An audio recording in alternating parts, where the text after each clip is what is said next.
जो लोग अपने जीवन में कठिन परिस्थितियों का सामना कर सफलता की राह पर चल रहे हैं, वे चाणक्य का नाम अच्छी तरह से जानते हैं। चाणक्य का असली नाम विष्णुगुप्त है। चाणक्य एक शिक्षक, दार्शनिक, अर्थशास्त्री और राजनेता थे, जिन्होंने भारतीय राजनीतिक ग्रंथ अर्थशास्त्र लिखा था। चाणक्य का जन्म 375 ईसा पूर्व में तक्षशिला में एक गरीब ब्राह्मण परिवार में हुआ था।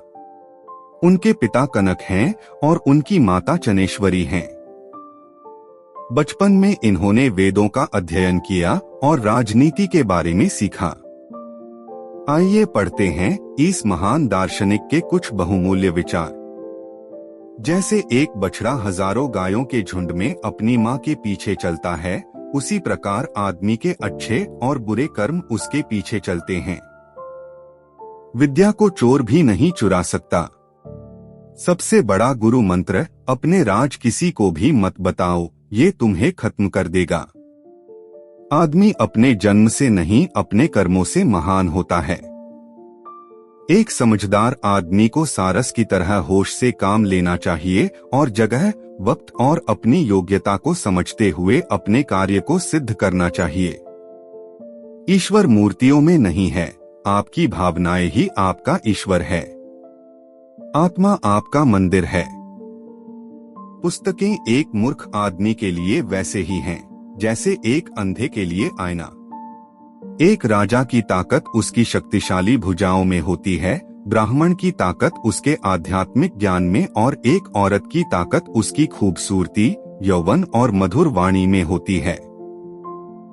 आग सिर में स्थापित करने पर भी जलाती है, अर्थात दुष्ट व्यक्ति का कितना भी सम्मान कर लें, वह सदा दुख ही देता है। गरीब धन की इच्छा करता है, पशु बोलने योग्य होने की, आदमी स्वर्ग की इच्छा करते हैं और धार्मिक लोग मोक्ष की। जो गुजर गया उसकी चिंता नहीं करनी चाहिए, ना ही भविष्य के बारे में चिंतित होना चाहिए।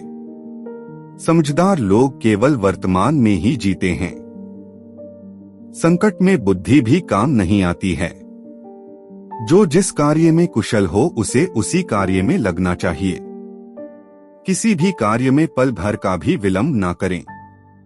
दुर्बल के साथ संधि ना करें। किसी विशेष प्रयोजन के लिए ही शत्रु मित्र बनता है। संधि करने वालों में तेज ही संधि का होता है। कच्चा पात्र कच्चे पात्र से टकराकर टूट जाता है। शत्रुओं से अपने राज्य की पूर्ण रक्षा करें। शिकारपरस्त राजा धर्म और अर्थ दोनों को नष्ट कर लेता है। भाग्य के विपरीत होने पर अच्छा कर्म भी दुखदायी हो जाता है। शत्रु की बुरी आदतों को सुनकर कानों को सुख मिलता है। चोर और राज कर्मचारियों से धन की रक्षा करनी चाहिए। जन्म मरण में दुख ही है। ये मत सोचो कि प्यार और लगाव एक ही चीज है, दोनों एक दूसरे के दुश्मन हैं। ये लगाव ही है जो प्यार को खत्म कर देता है। दौलत, दोस्त, पत्नी और राज्य दोबारा हासिल किए जा सकते हैं, लेकिन ये शरीर दोबारा हासिल नहीं किया जा सकता।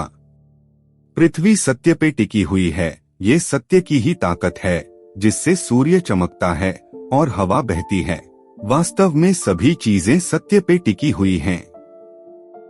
फूलों की खुशबू हवा की दिशा में ही फैलती है, लेकिन एक व्यक्ति की अच्छाई चारों तरफ फैलती है।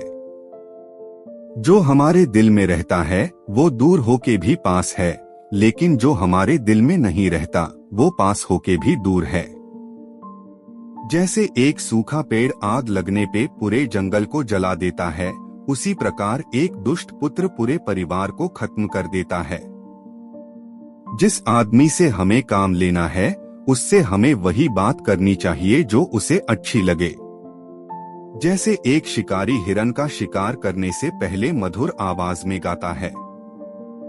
वो व्यक्ति जो दूसरों के गुप्त दोषों के बारे में बातें करते हैं, वे अपने आप को बाम्बी में आवारा घूमने वाले सांपों की तरह बर्बाद कर लेते हैं। एक आदर्श पत्नी वो है जो अपने पति की सुबह माँ की तरह सेवा करे और दिन में एक बहन की तरह प्यार करे और रात में एक वेश्या की तरह खुश करे। वो जो अपने परिवार से अति लगाव रखता है, भय और दुख में जीता है, सभी दुखों का मुख्य कारण लगाव ही है। इसलिए खुश रहने के लिए लगाव का त्याग आवश्यक है। एक संतुलित मन के बराबर कोई तपस्या नहीं है, संतोष के बराबर कोई खुशी नहीं है, लोभ के जैसी कोई बीमारी नहीं है, दया के जैसा कोई सदाचार नहीं है। ऋण, शत्रु और रोग को समाप्त कर देना चाहिए। वन की अग्नि चंदन की लकड़ी को भी जला देती है, अर्थात दुष्ट व्यक्ति किसी का भी अहित कर सकते हैं। शत्रु की दुर्बलता जानने तक उसे अपना मित्र बनाए रखें। सिंह भूखा होने पर भी तिनका नहीं खाता। अन्न के सिवाय कोई दूसरा धन नहीं है। भूख के समान कोई दूसरा शत्रु नहीं है। विद्या ही निर्धन का धन है। शत्रु के गुण को भी ग्रहण करना चाहिए। अपने स्थान पर बने रहने से ही मनुष्य पूजा जाता है। सभी प्रकार के भय से बदनामी का भय सबसे बड़ा होता है।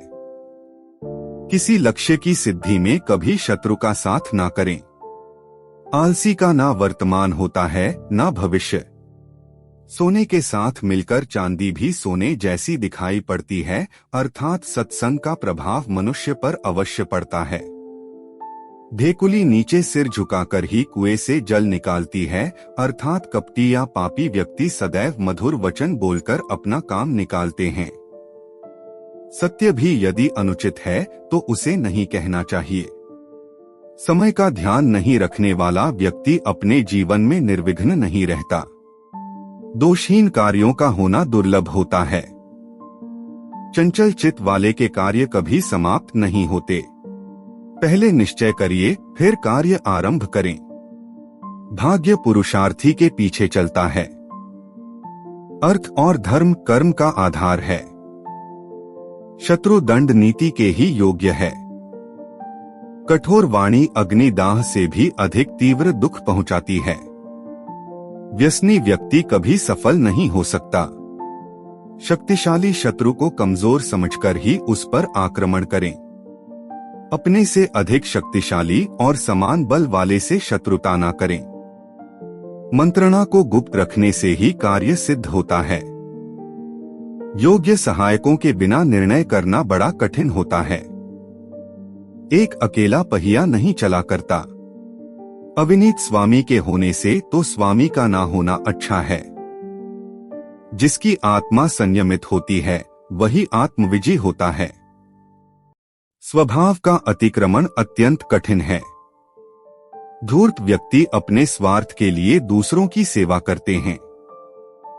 दुष्ट स्त्री बुद्धिमान व्यक्ति के शरीर को भी निर्बल बना देती है। आग में आग नहीं डालनी चाहिए, अर्थात क्रोधी व्यक्ति को अधिक क्रोध नहीं दिलाना चाहिए। मनुष्य की वाणी ही विष और अमृत की खान है। दुष्ट की मित्रता से शत्रु की मित्रता अच्छी होती है।